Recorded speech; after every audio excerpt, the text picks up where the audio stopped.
Automotive. Welcome to the Millionaire Car Salesman Podcast, the #1 resource for automotive sales professionals, managers, and owners to learn how to make money, accumulate wealth, and to all out ball out in the auto industry. And now your hosts, Sean V. Bradley and L.A. Williams. 1, 2, 3, 4, Automotive. Hey everybody, this is Sean V. Bradley, the president of Dealer Synergy, you feel me? And it is the first day of the month. Woo! Man, you know what? It feels good. You know why? Because whatever happened yesterday and last month is gone. Finito. And so if you were a hero, you're back at zero. You feel me? So again, but the cool part about that is if you didn't have the best month possible, if you didn't have an incredible month, if you didn't sell cars like candy bars, if you didn't make the money that you want, need, and deserve, it's over. It's in the history books. Don't stress that shit. Let it go. Let it go. Let it go. What we're going to do today is we're going to focus on the absolute best way to project and forecast. And if you follow my steps, you're going to double your units. Now, you're like, Sean, that's pretty crazy. That's a bold statement, double my units. But listen to me, just give me a little bit of time here. NADA says before the pandemic, before the inventory crisis, the average amount of units that the average salesperson sold was about 9.6, about 10 cars. That's it. 10 stinking cars. And we're working 50, 60 hours a week. That makes no kind of sense to me. Now, when I sold cars, I used to average 33 units on the showroom floor. So I'm going to show you what I did, but utilizing like new technology. All right. Before I get into it, I want to talk about mindset. I've interviewed and I'm blessed to have in my personal network some of the top people in the country, like Cody Carter, Ali Ureta, Chrissy Burton, and people like that. These are phenomenal people. And the #1 thing that they said is I allowed myself to believe that I could sell more than I've ever had before. So if you don't think you're going to sell any cars this month, and today's the first day of the month, then you're right. Okay, you're absolutely right. But if you think that this month right here, the first day of this month is the first day to your massive success, you're also right. But you can't just say that shit and then not have a plan. It's not going to work. That's like me saying, look, I want to be tall. That's not going to happen. That's what God gave me. You feel me? So what I need is a tactical plan. Now, I've analyzed this. I've been in the industry for almost a quarter century now, 23 years. And what I found is that when people do projecting and forecasting, they look at what you did last year, which I don't care. Look at what you did last month, last quarter, don't care. They look at the inventory, I don't care. Look at this, look at that. These are all freaking things that you could use as an excuse or as a crutch. Listen to me carefully. I get it. We have an inventory shortage. I know. Okay. We have an HR issue. I know. We have this issue. I know. I freaking know. I get it. Okay. And if that's what you want to be able to stick with, that's all you're going to get. But if you listen to me, and we're about to go in right now. Okay. This is my Money Mind Mapp software right here. Now I built this because I wanted to have a vessel to be able to articulate my maniacal thoughts that I have. All right. So what I'm going to do right here is we're going to click. We're going to start with the vision board. Okay. Now this is deep. You don't need to have technology to do this, but I do advise this. Okay. Is you should create a vision board. When I was doing this in the beginning, I used to get magazines and cut pictures out and literally glue them to like a whiteboard, right? Or a cork board, I should say. Then I got sophisticated. I went on the internet and I Googled images and then I found pictures. Let me just show you. This is kind of cool. All you got to do is I'm going to go open up another browser and I would type in, let's just go to good old Google right here, right? So if I wanted a house, I wouldn't just type in a house. I might put, let's just say a colonial house with a white fence. Okay. Whoops, I could spell. There you go. Now check this out. I could go to images, see what I just did. And now I could find a house that I'm looking for. Now, again, it doesn't matter what it is that you're looking for. It has to do with you. This ain't my dream. It's your dream. What makes you want to get out of bed in the morning and work your ass off? Because here's what I believe, managers, if you're a manager listening to this, we can't beat our people into submission. We can't scare them into submission. We can't order them to submission. If you can't get your team to care about themselves, to care about their husband or their wife or their children or their loved ones, and if that's not reason enough to do more, be more, and achieve more, what shot in hell do you have for them giving a shit about your family and your kids? Not that these are bad people, but what I'm trying to say is to get that extra oomph. So what I like to do is, what's in it for me? You know what I mean? So what's in it for me? So now the way that this works is here. This is actually vision board software where you could create the title of your vision, show the description. Is it a one-time goal, weekly goal, monthly goal, quarter goal, yearly goal, annual goal, whatever? Is it a lifetime achievement goal? The goal deadline you've got to put in here. Was the goal achieved? Yes or no? Goal achieved date? Yes or no? Okay, the cost of the value of that. And then you could drop in a picture of what you're looking for. But at the end of the day, here's what we're looking to do. This is like a collage. All right. So you want to put all the things that are important to you. For this imaginary person, this person wanted a brand new BMW. They wanted $1 million house. They wanted to be able to go on vacation to Hawaii. They wanted to save up for a wedding. And they, were looking, to put their kid through, the university, whatever. So this is the first part in your projection and forecasting is visualizing. Why? Because Dr. Covey says that things have to be created twice.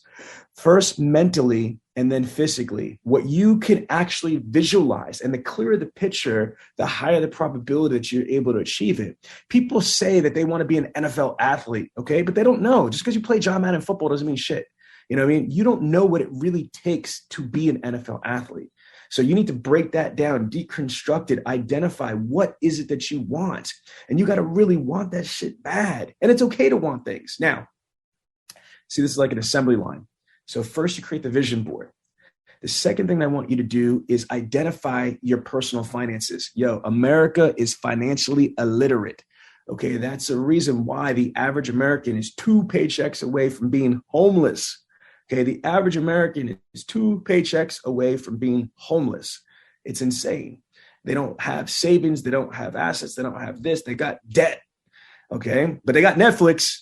Okay, and they got stupid shit that they really don't need that are depreciating assets. So what I like to do is I break this down into 4 categories for the needs and 2 categories for the wants. You've got fixed costs, you got situational costs, you got living costs, and you got incidental costs. Okay, let me explain. What you need to figure out financially is how much money you need and how much money you want. I'm going to repeat that. How much money do you need and how much money do you want? And I want to know both of those. You need to know both of those before the month starts. This would have been better yesterday, but I'm sure you guys were busy trying to close out your months. So I decided to do this today because better late than never. And then you could do this going forward. Now, you could do this a short way where you could just like fill this in. I have X amount of dollars for fixed costs, for situational costs, for living, and incidentals. This is like the pro version. Okay, because I've been doing this for many, many years. So I know what the categories are for fixed, for situational, living, incidental. But if you don't, you flip the switch right here and bam, it's going to blow it up right here. So fixed cost means anything that is going to be continuing, over and over, and the money doesn't change, like your mortgage or the childcare or the car loan or the pet care, or, whether it's physical therapy, mental therapy, health insurance, etc. Now, if things change, like credit cards or cell phone bills, you know what I mean, that that have to that are variable because of how much you use it, things like that, that would be under maybe living costs or situational. But you know what I like for situational? Situational is going to be shit that doesn't happen every single month that you have to account for this month. So you got to think about in June, for example. Not that I talked to the man, but my father's birthday is in June 16th. What else is in June? Father's Day. Okay, so if I'm selling cars or I'm in the BDC, I can't make as much money as I did previous month that I do in June because I've got extra expenses that I need to account for specifically in June. That's birthdays, anniversaries. Again, let's say there's like a home project that I wanted to do, but I was reserving it for June. For example, we're opening our pool up literally today, and we just built this pond out, yada, yada, yada. So I might need a certain amount of budget, whether it's $50 or it's $500 or whatever it is, I need to account for home repairs or renovations, etc. I just found out the other day that a very, very close friend of my daughter's, her mother passed away. Okay, so we just donated money from that. I always try to keep a little reserve in my mind just in case shit happens fund, right? And so again, whether it's charities, their gifts, their hospital injuries, emergencies, clothing. I don't buy clothes every single month, but I might want to turn around and get an outfit because it's Father's Day and the kids might want to take me out or something like that, whatever. So what I want you to do is I want you to start getting your mindset about money, because that's the reason why we're in car sales, because we have an unlimited potential to earn revenue. This is the greatest industry ever because you can make as much money as you can earn. And it's also the greatest industry because you can make as much money as you need. Okay, meaning that if I need this, all I got to do is use this money mind map strategy I'm teaching you to reverse engineer into the money. But let's keep it going. Living cost. Okay, living doesn't mean existing. So yes, there's groceries. There could be transportation. There could be household supplies. But living means also,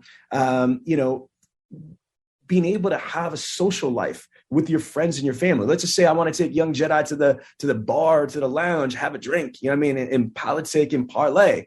Okay, I'm putting that in my budget.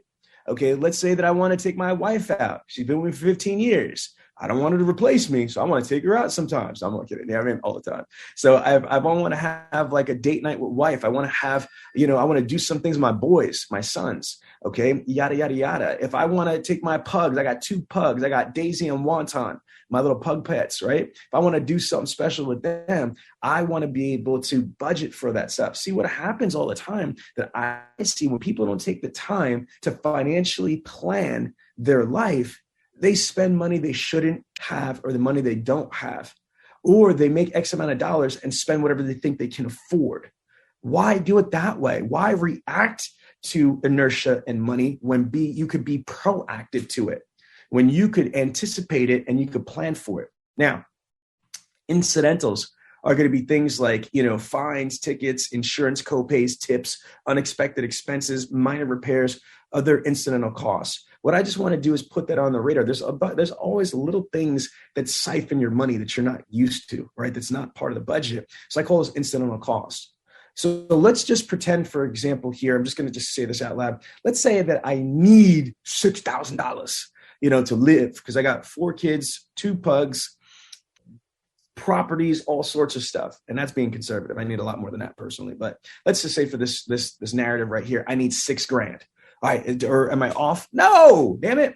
What about the wants? What about the savings towards the vision board items? How am I ever going to get things like that? But here's what I really want to talk about: your investments. Okay, man, I'm a multimillionaire. I'm surrounded by multimillionaires and multi-billionaires. You know what they say? Pay yourself first. Pay yourself first. You pay yourself first. Then you pay your business, and then you pay your investments. So here's my things. Are you investing in yourself? Do you have a marketing budget for advertising? Sean, why would I do that? I work at a car dealership. They have ups. Smack the shit out of yourself. You don't understand what I'm saying? Put some talcum powder on that and do that Will Smith slap to yourself. What do you mean? Why should you invest in yourself? Are you kidding me? Car sales is like owning your own business. What are you doing to market your own business? Yo, I'm just going to say this one line right here, and I'm going to kill you with this, right? LA or Malik's going to make some bars out of this one. Car sales is like owning your own business, right?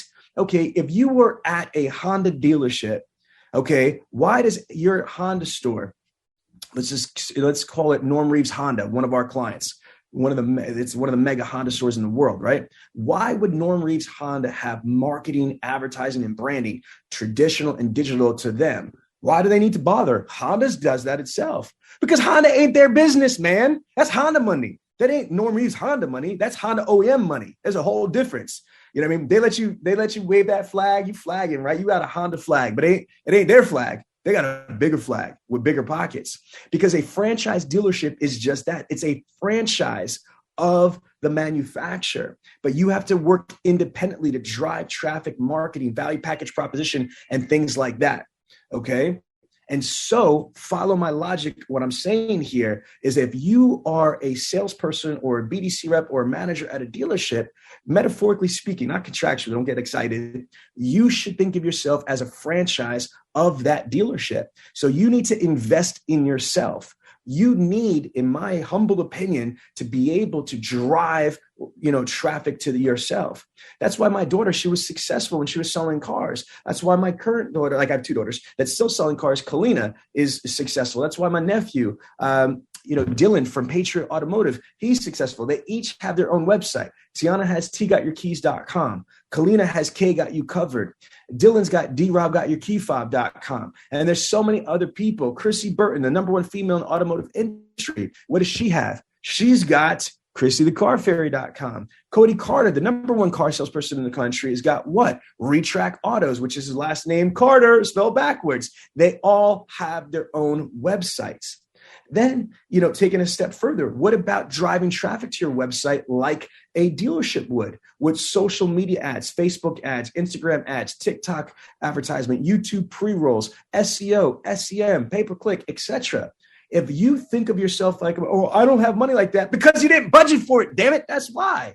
That's what I'm saying. Begin with the end result in mind. You want to sell, cars like candy bars, then start driving massive amounts of traffic to your own website like you were a dealership, man. I'm just saying, if you are getting value from this conversation and you're in the Millionaire Car Salesman group, just type the word value right there. If you got questions, type them in. And young Jedi is going to be reading them because I'm on a laptop I can't see. And if you listen to this on this podcast, holla at your boy afterwards in post and I'll get back at you.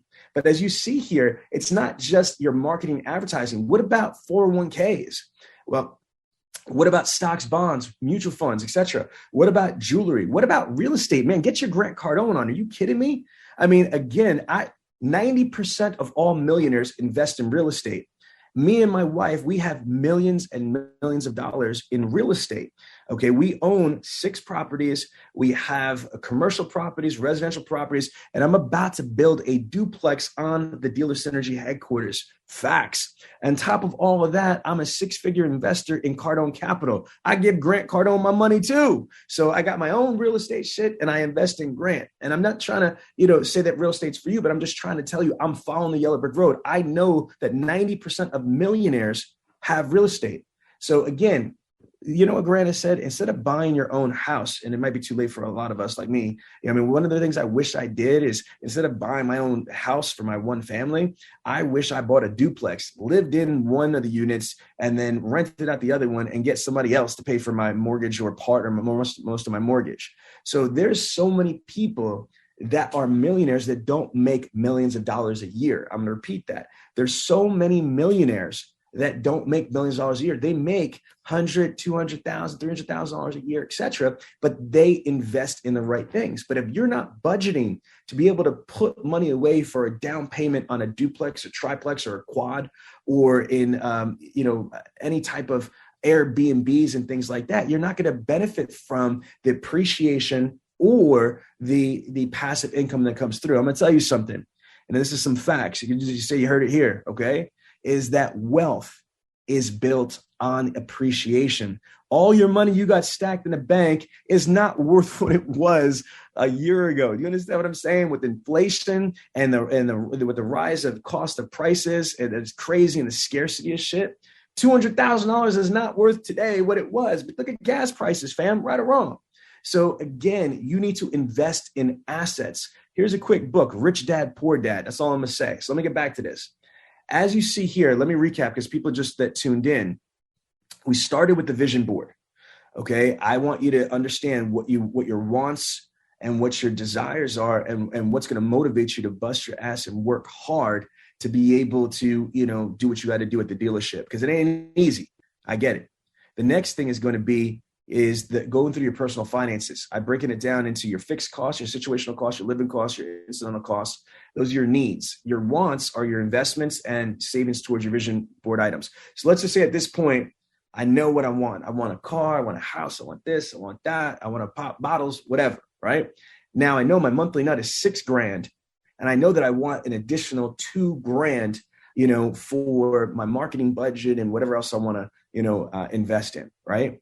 So now I need to figure out my gross calculations. What are you talking about? You heard of Wesley Snipes? You don't want to be him. You don't want to get in trouble and not pay your taxes, right? You don't want to need and want $8,000 and then only make $8,000, because when Uncle Sam takes your taxes out of your paycheck, you're gonna be left with like 5 G's. You're like, well, can I borrow a cigarette? You have any lunch for me? Can I get a piece of bologna? I mean, like, I don't know how people make $8,000 and are broke. Because, I mean, there's people all the time in the dealership that they just said, yeah, man, you just sold 18 cars at like $10,000 a copy. Like, why are you asking me for a cigarette? I don't got it like that right now, fam. I'm saying that shit's tight. What are you talking about? You did piss poor planning. PPP. That's my PPP loan, right? Piss poor planning. Stop it. Okay. What you need to do is you need to anticipate what your needs are. So now, this is just simple math. If you need and want $8,000, you have to factor in your tax deductions and your employee deductions. So disclaimer, I'm not a tax attorney. I'm not an accountant, but I'm just going to guesstimate here for this presentation here is that you're going to probably need, to gross about $12,000. If you gross $12,000, you should be able to net approximately $8,000, which will fall into that. So great. Now we're there. That's okay. How do we identify how many units we have to sell? It's not how many units you want to sell. I don't care what you want to do. I don't want to get up. I don't want to die. I don't want to stop at red lights and shit. You know what I mean? If there's nobody there at night, but I got to, because that's the law. That's the rules of engagement, of being, alive. This shit I got to do. I got to pay taxes. I got to die. Okay. You know what you got to do? You got to turn around and figure out how much money do you want and need, and then correlate that to how many units you have to deliver in order to fulfill your wants and needs. So I invented a formula called ACPC. Okay, ACPC, not AC/DC, the rock band, stands for average compensation per copy. Okay, you got to understand, it's not about just the commission. What I want you to do is last month, last quarter, last year, whenever, I want you to add every dollar you made legally at the dealership. Now, some of you might say this is blasphemy, what I'm going to say, but some salespeople that sell cars actually get a salary. Ha, ha, ha. I laugh at that because I was only commission-based, and most of y'all are commission-based too. Draws and everything. You got to pay that shit back. I get it. But let's just say that you're one of the lucky few that has a salary. Your salary, any type of commissions, bonuses, spiffs. Okay, what is a spiff? A spiff is what we used to call in Jersey is if I'm going to say, okay, I have a fast track, if you sell 15 cars by the 15th of the month, boom, you're going to get an extra $50, $100. Hat trick, you sell 3 cars in a day, that's $200. Okay, if whatever, these are little like spot bonuses and things like that for certain achievements or certain things that the dealership wants. OEM spins. Not a spiff, but a spin. What is that? Most of the manufacturers did before the pandemic, some of them still do now, pay directly from the manufacturer. They usually give like a MasterCard or a Visa, and they put money on it. And we used to call it spins because literally it used to be like a wheel. Like when I worked for Mazda back in the day, you'd spin to win. I mean, so it could be $50 to $500 on a car, and so manufacturers would put it on certain vehicles. And it would also be what level certification. So if you were Mazda certified as a sales consultant, you only qualified for a max cap of this. But if you are a master sales certified consultant, you would be able to earn even more money. So it was kind of cool that you would be able to get checks from the manufacturer. I know some top performers that were making hundreds of thousands of dollars just for the manufacturer monies and bonuses. It's crazy. Now, GMs, general managers, used to also get paid like an override for the manufacturer spend money as well. So again, what you got to do is add up your salary if you have one, commissions, bonuses, spiffs, spins, and even, man, if there's a cash bonus, if there's gas cards, a Starbucks card, sometimes like dealers give away like, watches, or they give away Mont Blanc pens. I don't care. I'm taking all that, anything that I win legally at the dealership or earn legally at the dealership, I'm going to put a monetary figure. I'm going to add it together and I'm going to divide it by how many cars I sold. So if you divide it by how many cars that you sold, that gives your average compensation per copy. So again, just doing some basic math, okay? If you sold, let's just say 18 cars times 55 $100 just right here. That's gross, not commissions, right? You're looking at like $99,000, okay, times, let's say 0.25. Let's just say that's 24,750. Okay, that's without pack. So with pack, let's just call it, I'm just going to just drop this down to, like, let's just say it's $19,000. Okay, now I just said what? So $19,000, divide that by, 18 units. Holy crap. You're looking at $1,055 per car. Now, you might think that's crazy, but I know people right now that are in Quad Cities, like in Davenport, Iowa area, that are making $1,000 commissions on Elantras. I mean, when you're selling Tellurides for $10,000, $12,000 over sticker, I mean, you're making stupid bank. So the grosses right now are crazy, and the commissions for a lot of salespeople are crazy. So before the pandemic, the average compensation per copy for non-Highline, meaning if you weren't like BMW or Mercedes or something like that, it was about $400. Highline was between $500 and $600. Okay, we're blowing past that now. So let me just give you some basic math. Okay, if you need and want to make $8,000, you have to gross $12,000. Okay, if you're going to gross $12,000, how many cars do you need to sell in order to gross $12,000? Well, if your ACPC is $400 per copy, well, guess what? You have to sell 30 cars. If your ACPC is, let's just say your ACPC is $500 per copy, you only have to sell 24 cars. If your ACPC is $1,000 per car, all you've got to do is sell what? 12 cars. Holy crap. When I understand this, now I could manipulate this. Okay. I could turn around and say, man, shit, all I need to do is sell, all I have to do is sell 24 cars and I'm making 12. Yeah, it's at $500 copy. That's it. Right. And I could gross $12,000. Shit. Let's go. I want to sell 30 cars so I can make X amount. Or you could turn around and say, man, my grosses are so high, I don't have to sell that many cars, but why? Like, let's just say that my grosses were, my commissions were, let's just say $700. Okay. So $700 times 20 is $14,000. Holy crap right there. I'm like, man, if I'm averaging $700 commissions, I could turn around and make $14,000 here. But if I sold 30 cars, wait a minute, $700 times 30, that's $21,000 times 12 months. Man, I just made $252,000 this year. Do you see what I'm saying? Folks, we're living in one of the most incredible times right now to be an automotive salesperson. It's not impossible to make $250,000 selling cars on the showroom floor right now. Is it easy? No. But you know what else is not easy? Being a freaking neuroscientist. You know what I mean? Like a neuro doctor, being an astrophysicist, being a nuclear scientist, being a fucking astronaut. You know what I mean? Being a crash test dummy. You know what I mean? Like there's a lot of hard jobs out there. Again, my God, if somebody could tell me when I'm back in the day, I could make $250,000 selling Mazdas, Lincoln Mercurys, shit, I'm in. So my point being is this is the process. Now there's more.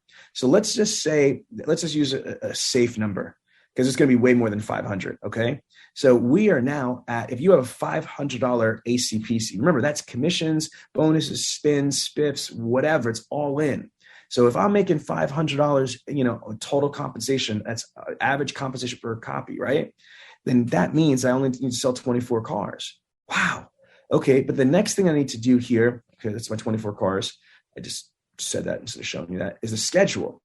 This is what kills people. In June, we've got 30 days in June. However, you're not working every single day, right? So on average, there's about 21 to 22 employee working days in the month.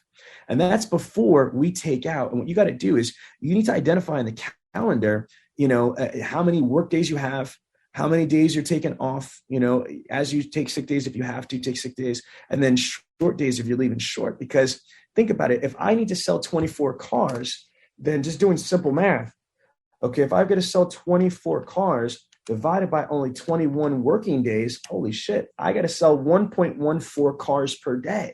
Do you see what I'm saying? A lot of people don't think about that. It's not 30 days in June that you have to sell unless you're coming in on your days off. But even if you did, if you're in the majority of states, working on Sunday is illegal. So at best, you might have 26 working days if you worked all your days off, right? So again, I want to keep this, top of the mind. Now, it's a shame because I've seen a lot of people leave what I was about to share with you. Man, this is some next level shit I'm about to share with you right here. After these messages, we'll be right back. Attention auto dealers. You need an opportunity to do business. AutoWeb is one of the largest suppliers of high quality leads. High quality buyers. At a 10% closing ratio, you will be at less than $190 per car sold. Don't just settle for what you get. AutoWeb can fully customize your results through targeted markets and/or zip codes, and as a partner, you will get premium placement within search results. Who better to do that than literally the people that invented automotive internet sales? If you want to sell more cars more often and more profitably, then you need AutoWeb. Carryover. I've never seen anybody have software or details for this. As a showroom salesperson, today is the first day of the month, right, people? So if today is the first day of the month, before you worry about any ups or you worry about anything, what is your carryover? First of all, there's 8 ways that a showroom salesperson could sell cars. Okay, there's 8 ways that a showroom salesperson could sell cars. You got walk-in ups, you've got B-backs, you've got phone ups, you got internet ups, you got service ups, you got previous and orphan customers, you got referrals, and you've got the lost art of prospecting. Do you understand what I'm saying? So there's 8 ways. And now what you should do is an inventory. I challenge the vast majority, the hundreds and hundreds of thousands of automotive sales professionals. You can't find this data because CRMs don't articulate like this. And most people don't track this shit the right way. First of all, most of you are not categorizing the 8 ways to sell. And you're damn sure are not articulating the carryover. Let me show you what you see here. This is just an example on an imaginary salesperson. This salesperson, we'll call this person Malik.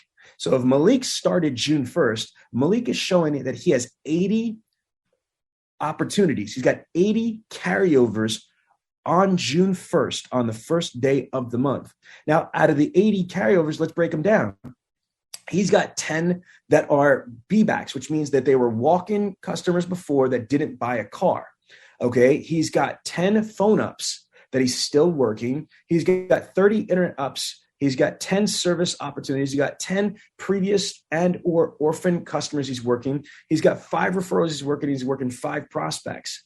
Okay, how is this possible? Because the average gestation period is about 90 days before the pandemic. Now, with the pandemic and the shortage of inventory and the pre-orders, it could be 120 to 160 days, folks. You understand what I'm saying? So on the first day of the month, now, not only does young Jedi know that he has 80 carryover leads as a showroom salesperson that he's working as of June 1st, guess what? 24 of these people have come in already. Okay, they've come in and they're in the B-back status. Well, Sean, wait a minute here. What does that mean? There's a B-back as a source. This means it's a double B-back, which means that these people came into the dealership. Let's just say they came in on May 1st and they didn't buy a car. Then we got them back in on May 15th and they didn't buy a car again. So that's why they're in the B-back category here. Not only that, out of the 80, 24 have physically been in the dealership before. Out of the 80, 18 are in conversation and dialogue. They're engaged. Out of the 80, 62 of them are unengaged, but they're still viable opportunities.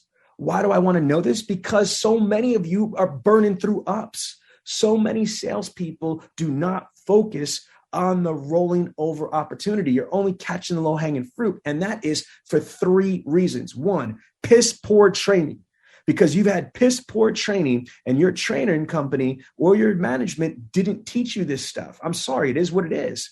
The second reason is you are not tracking this the right way. And if you're not tracking this, you can't be faulted completely, and the other reason is part of the tracking, which is not the third reason, but this is still part of the second reason, is CRMs are not equipped to be able to articulate this. No CRM can do what you're seeing right here. They can't. I challenge anybody.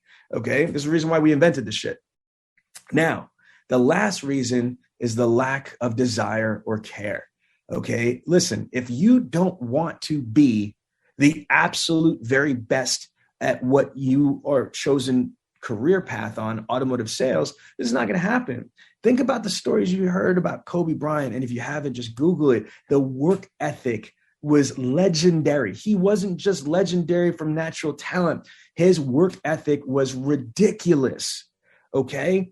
And I had a nationally broadcasted radio show with my cohort, Mr. L.A. Williams, the blind master, called Against All Odds. For 1 year, every weekend, we had over 1.2 million Americans tuning in nationally on broadcast radio. And I got to interview an NBA All-Star who still holds the record for most rebounds. His name's Mark Eaton. He unfortunately passed away a year ago. And during that conversation, man, I'm talking to an NBA record-breaking all-star, and he's telling me about, Wilt Chamberlain. He's talking about, Kobe Bryant and just the work ethic, man.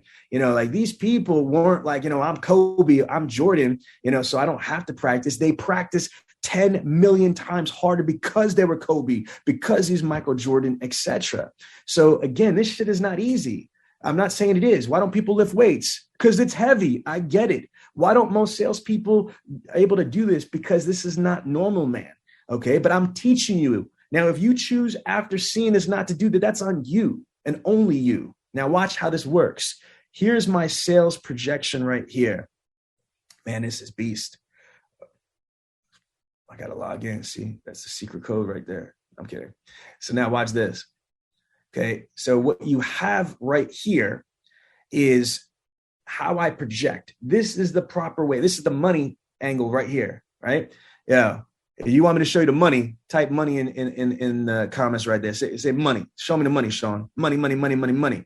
Okay. So as a salesperson, the proper way to project, in my humble opinion, is to start with what you have, not start with what you hope to get. I'm going to repeat that. Start with what you have, not start with what you hope to get. Sean, what do you mean by that? Patience. Okay. Young Jedi, watch. So if I'm starting June 1st, 2022, for example, with 80 carryover opportunities from BBAC's phone, internet service, previous customers, orphan owners, referrals, prospecting, then how many of those carryover leads that I start June 1st with should I close in the month of June? I submit to you, this is just an approximation. This is just me, just as an example. Let's call it 12. That's a very fair number. I should be able to sell 12 cars. Well, where am I getting my 12 cars? Okay. I have 1 BBAC, 5 from phone ups that I had over, right? 3 from internet ups. Okay. 1 from service. Okay. I have 0 from previous or orphan owners because I suck in that. Just kidding, right? I've got 1 from referral. I've got 1 for prospecting. Sean, your phone ups sound high. Okay, then drop that down to 3, and then I have 2 from previous owners. You see what I'm saying? So look at this. 12 cars might seem like a lot, but no, not when there's only 1 from here, 3 from there, 3 from there, 1 from there, 2 from there, 1 from there, 1 from there. That is benign. That is innocuous. That is soft. I mean, this is not unrealistic. You're telling me that if you've got 80 carryover leads that are 90 days or less old, that are BBACs, phone ups, internet ups, service conversions, unsold service customers, previous customers, orphan owners, referrals, prospecting, that's legitimate, folks. I didn't pull that out of my ass. That is a legitimate conservative number. You can't spot 12 cars if you're paying attention to that. Man, if you can't, you're weaker than Circus Lemonade. I'm just saying. Now, that's here. So if I start with 80 carryovers, that's 12 cars. Holy crap, I'm 12 cars strong before I even take a fresh up. Now in the month of June, how many cars should I sell? And I'm being conservative. That's 18 right here. You feel me? That's 18 right here. So now check this out. So if I'm looking at this, right, and I'm saying I'm going to sell 5 walk-ins, ups, I'm going to do 2 BBACs. Well, what's the difference? These are carryover BBACs. These are BBACs within the month. That's realistic. If I take 25 ups in a month, right? If I take 25 ups in a month and I spot 5 cars, there's still 20 left over. Out of the 20 left over, let's just say that, 8 to 10 are dead. Then I have the ability to be able to bring another, potentially 8 people in, and I can sell 2 more that month. Okay, phone ups. If I take 1 phone up a day, that's 20 in a month. There goes 4 spots right there. If I take 30 internet ups, or if I am in a point guard and I get allocated 30 internet ups, that's 3 right there. If I just take 10 service ups in a month, there's 10 service conversions, that's 1 right there. Previous or orphan, 45 opportunities, I sell 1 right there. If I get 4 referrals, it's 1 freaking referral a week. That's 1 right there. If I'm prospecting, okay, there goes, if I have 10 in a month opportunities, okay, and I spot 1, and I'm being conservative, folks, that's 18 units. That's 30 units. Do you know what? Let me just put this in perspective. Commissions. I just told you I've got clients right now that are Hyundai salespeople making $1,000 on Elantras. Commissions, not average compensation. I'm talking about a commission, just the commission, not total comp all in, not spiffs, spins, bonuses, just commissions. So let's just do this. 30 units times $500 commission. Holy crap, that's 15 grand. 30 units times $600. That's 18 grand. Holy crap. Okay, 30 units times $700. That's $21,000 this month. Okay, now you ready for it? Now when bonuses kick in and like that. Let's just say 30 units times $800. That's 24 grand. You understand, there's people today in this country, in this inflation craziness, don't even make $24,000 in a year. And you have the opportunity with proper planning, not piss poor planning, with proper planning, you could make more money in a month than what some Americans make in an entire year. And I don't mean kids and stuff like that. I'm talking about freaking adults, man. You could make more money in a month than some American adults that have to feed their kids and shit and live off of that can do in an entire year. You're blessed. You're absolutely blessed to be part of this industry. Now, like G.I. Joe said, no one's only half the battle. You know what I'm saying? So I'm going to show you a couple other screens here. This is crazy. See how I do this? I reverse engineer. Okay. Like this is GPS for your financial success. So I'm looking at my solds right here, right? So I'm looking at my solds as you see. Okay. If I want to sell 30 cars, I need a forwards, backwards momentum. Let me explain. So if I want to spot 5 cars, I'm going to need 25 ups. And again, you might have higher than a 20% closing ratio, but I'm being conservative. If I get 25 ups in a month, I should be able to demo at least 10 and spot 5. That means there's 20 left over, 10 that are dead, the 10 are beat back. The gestation period is 75 days. Okay. Check this out. B-backs. Okay. If I want to sell 3 B-backs, okay, from here, this gives me the reverse engineer. I need about 12 opportunities. Do you see how this goes? I break this down forwards and backwards. Let me give you internet ups. If I want to sell 6 internet ups in a month, I need 60. It's about a 10% closing ratio. Okay, 30 leads engaged, 20 appointments set. I'm going to confirm 20 appointments or attempt to. I'm going to actually wind up 13 confirmations. I have 13 people show.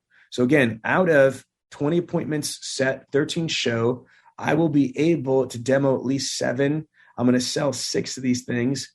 Okay, this is internet ups. Okay, look at this. Opportunities left, lost, be back, engaged carryover, unengaged carryover, total opportunities for next month, and then the gestation period, 90 days. Most of y'all, if you're honest, don't have this field intelligence. You're not tracking shit like this. You know why? Because the calculator didn't exist. I invented this shit. There is no software like this, not even close anywhere in the automotive industry. This is called a Money Mind Mapp. This is straight out of my head. This is algorithms that me and my programming team are developing because this is what we need to be able to sell cars, folks. We need to understand all the opportunities. There's 8 ways to sell cars. You got to understand. Think of dealer groups. Why does a dealer group owner that has 5 stores, 10 stores, 50 stores, why do they have multiple stores instead of having them there? Because they want more money. More money. They need to have more businesses. They're diversifying their businesses. Now, why do we have real estate businesses? We're in the beauty industry with Scar Food. We're in the entertainment industry with Synergy Records. I'm a published best-selling author. I'm in the book business. I have IS20G. I have, conference business. I have, dealer video production, a video production company. I've got Syntech and a Money Mind Mapp. I got software. I got Bradley On Demand. It's an online university. I've got dealer synergy training, consulting, yada, yada, yada. I've got all these companies. Why? Because I'm diversifying my revenue. Do you understand what I'm saying? Real bosses, entrepreneurs are going to diversify their money. There's very, very few people put 100% of their effort into one thing. I mean, even Elon Musk, he's got SpaceX and he's got Tesla, amongst other things, and he's got a shit ton of stocks. He owns 9% of Twitter. You follow what I'm saying? Again, why does he diversify? Why do these rich people diversify? So they could have market exposure. They could maximize their opportunity and minimize their risk. I'm going to repeat that. They could maximize their opportunity and they could minimize their risk. The average salesperson only uses 2 or 3 ways to sell cars. I'm going to repeat that. The average salesperson only uses 2 or 3 ways to sell cars. That's it. Okay. If you maximize and use all 8 ways, walk-ins, which are spots, working the shit out of your B-backs, okay, phone ups, internet ups, service ups. What is service ups? That means utilizing data mining, equity mining. That means just upping people in the service. Do you realize that NADA says that a service customer is 7 times as likely to purchase a vehicle from where they're servicing their car from?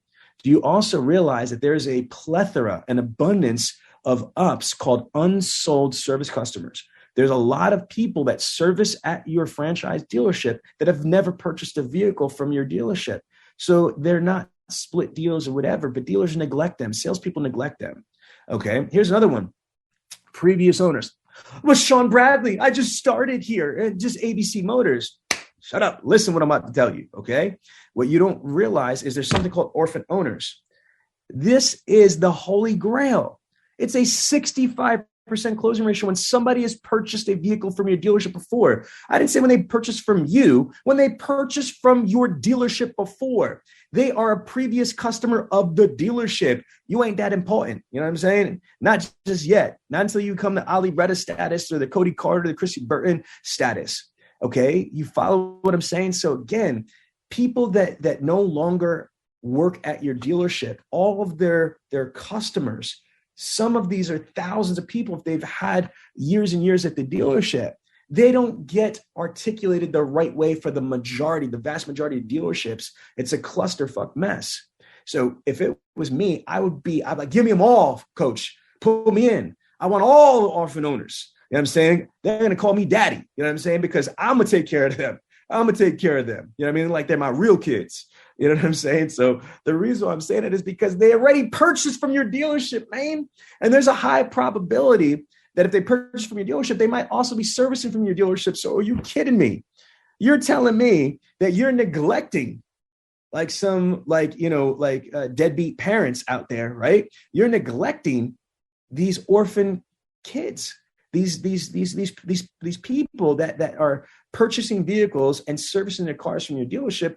They're not important. That's garbage. What are you, crazy? Your attitude is garbage. These are high value opportunities for future sales, referrals, relationships, all sorts of stuff. Man, we're in the relationship business. That's what car sales is. It's a relationship business. We need to build relationships. The relationship already started.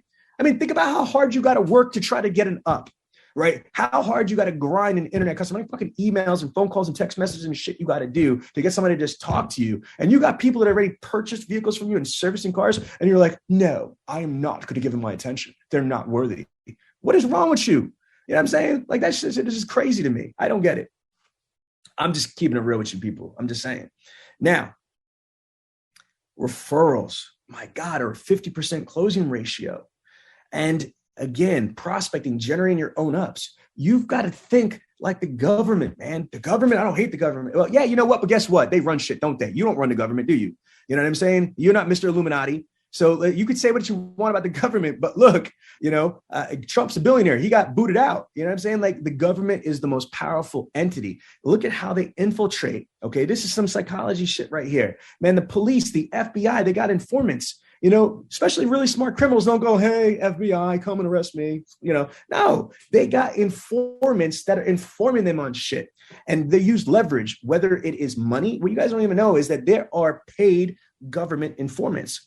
There's a difference between somebody that gets flipped and that's trying to work off a jail sentence. There's people that are career, undercover informants. They've never been arrested, or they were arrested in the past, or whatever it is, but they're in it for the check.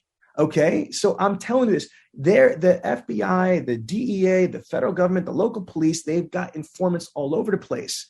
Sean, what the hell are you talking about? Listen to me. If you sell cars, why do you not have a network of informants and agents that are there? What kind of agents? Referral agents, people.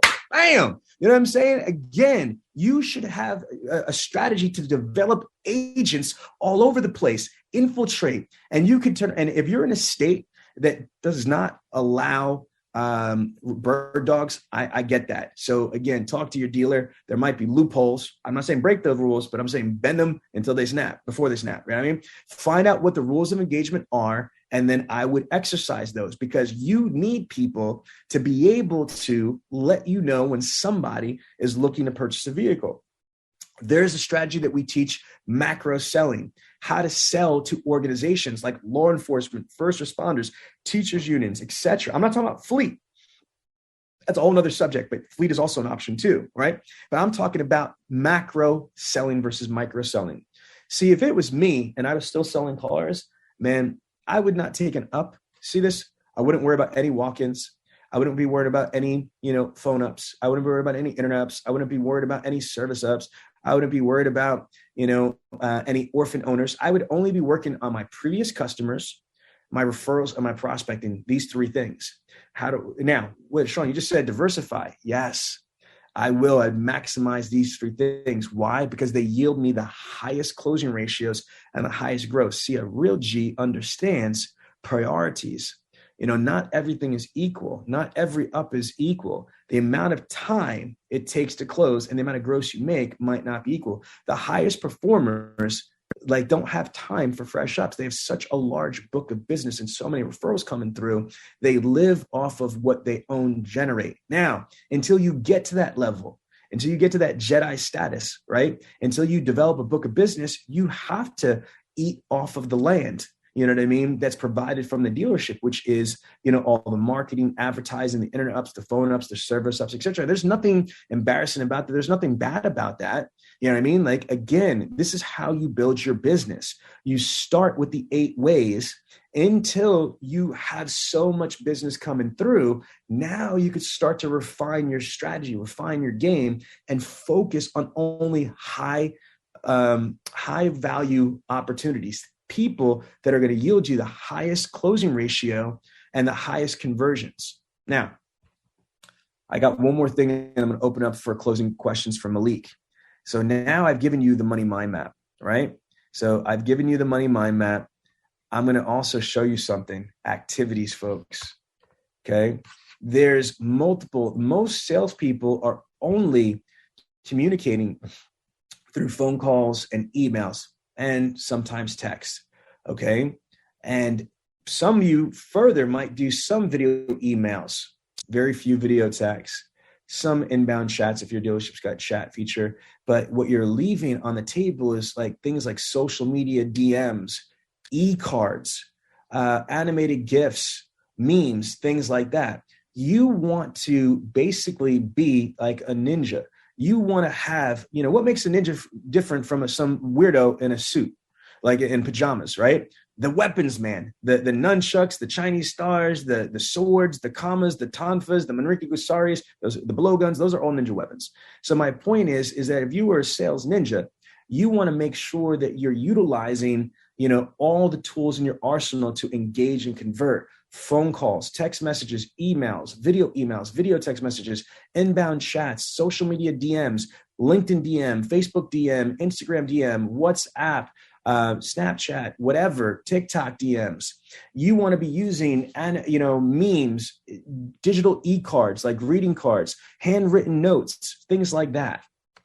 Okay, now, the next class I'm going to break right here. This is only part of the software. We have a whole tracking system, tracking all of the fresh ups that come through. Okay, so all the different ups that come through. Hold on, let me put this up here. So we have fresh up tracker, and then we have the activity tracker. So the activity tracker is all your outbound activities. You should be tracking all of every time you dial the phone, you send an email, you text, you do a social media DM, you send a video email, you send a video conference, an e-card, handwritten note, you do something in the community other. Again, this technology doesn't exist anywhere else, folks. Watch this. If I'm going to turn around and make a phone call, okay, to who am I doing it to? And what happened? Was it connected? Left voicemail? Connected. What happened? Scheduled proposal, scheduled appointment, info request, scheduled future follow-up, TO. Okay, who are my TO in this to? What's the reason for the TO? And notes. Man, this is crazy what we got coming. This is on fire. You follow me? So again, Malik, what say you to my projecting and forecasting strategy here? What you think about this? I mean, this is what every other business owner is doing, right? Why wouldn't you? But to get into the comments, we got Evelyn Guzman, who actually wants to experience the Money Mind Mapp software herself. So I'm going to have T reach out to her. But she also mentioned this, and I'm sure there's other automotive sales professionals who are going through this. She said that she mentioned to her management, or it made a slip, trying to brand herself. And she was told that she cannot do it or she'll be sued. Now, what do you say to her and other automotive sales professionals that are dealing with challenges like that? Well, again, this is what I'm going to say, because I got to be, do you know what dealership she works at? I'll look into it. We'll look into it now, because it's gonna curb my answer. Seriously. You see, just click her profile. You see what dealership she works at? No, it doesn't say. Give me a second. All right. So here's what I'm going to say is this. This is not prison. This is your career, right? I don't know any one of my dealer synergy clients. I don't know any one of them that does not allow a dealership to build their brand within the dealership's brand. Okay. There might be rules to it. Like a salesperson or an employee at a dealership might have to go and get certain clearance and get authorization if they turn around and are using anything to do with the dealership's name and logo or the franchise. Okay. That's where you are legally bound. Now, remember, I'm not a lawyer and I'm not an attorney in any way, shape, or form, but I am a business owner and I have common sense. Okay. So let me be clear. There are franchise laws and there's something called ad covenant that happens from the manufacturer. So just so you know, these multi-million and multi-billion-dollar dealerships and dealer groups, these mega organizations, these are huge money. They have to follow strict guidelines from the manufacturer. So I could understand a dealership being concerned about somebody running around, half-cocked, that's unchecked, unorganized, and might put their brand in jeopardy or put their franchise in jeopardy. And so I could understand that. But I will say this. I recommend anybody that is being threatened with legal action to consult with an attorney. That's my nice political way of saying that. So if a dealership is threatening to sue people, I would actually, don't be scared, go and just speak to an attorney. And usually they do free consultations. And what I believe they would say is that's not legally possible. If you work at a dealership and you are online promoting your own brand, now what you might not be able to do is use inventory owned by the dealership. You might not be able to shoot content or things like that, at the dealership. But if you're at your house and you're promoting, like, for example, my daughter, T Got Your Keys. T Got Your Keys has nothing to do with Patriot Buick GMC. You know what I'm saying? Like, just the name T Got Your Keys. So they cannot legally stop you from promoting yourself and promoting your brand if you are not, bringing that in. But here's what I'm going to tell you. Why the fuck would a dealership have a problem with a salesperson trying to drive traffic, to the dealership, because the people who are going to make more money is the dealership, not the salesperson. You know what I mean? So I just don't get that. So it sounds like they had a bad experience. Maybe they had a salesperson that, did something nefarious or put them in a legal situation or whatever it was. Or maybe they're just crazy ass dealership. And again, there's a lot of crazy ass dealerships that do stupid ass things. So I'm not saying that's them. In all fairness, I don't know the logic and I don't know what was said by the dealership or why. I'm just responding to the statement here is this. Now, here's what I would say. If you feel that the organization you work for is a good organization, I would have a conversation and seek first to understand. I'd say, let's say I'm going to role play. If Malik is my manager that said that, I'm like, look, Malik, first and foremost, I respect whatever, rules that the dealership has, but can you please help me understand? Because I was taught that car sales is my own business. I want to build my own business within the dealership's business. I don't want to compromise the dealership. I don't want to put my dealership at risk, but I want to grow my brand. And I know mathematically, statistically, I'm going to have a higher closing ratio, higher gross, and have a more loyal following if I generate my own opportunities. So help me understand why the dealership is saying I can't do that. And more importantly, why are you threatening to sue me if I'm just trying to bring business in for us? And then some people might be an asshole and just be rude to you and be like, because I said so, get out. Then I would rethink where you work. You know what I mean? Like, do you really want to work under a tyrant? Do you really want to work under somebody that's going to hold you and your family back? But I'm hoping that the manager's not an asshole. The manager's a good person. And the manager would turn around and say, well, listen, I'm glad you asked. Here's what happened. Boom, boom, boom. So we figured that we just have a no policy. And then you could appeal to logic and say, listen, Malik's the manager. Look, I totally understand that. I'm sorry you had that experience with somebody else. I'm sorry that that's there.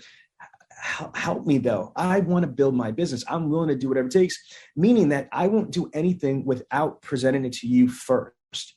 Now, Malik, help me out here. You're my manager. You make money if I make more money. If I could show you a way where I'm willing to invest my own money to drive opportunities in brand, I'm willing to put extra hours in. I'm willing to do whatever it takes.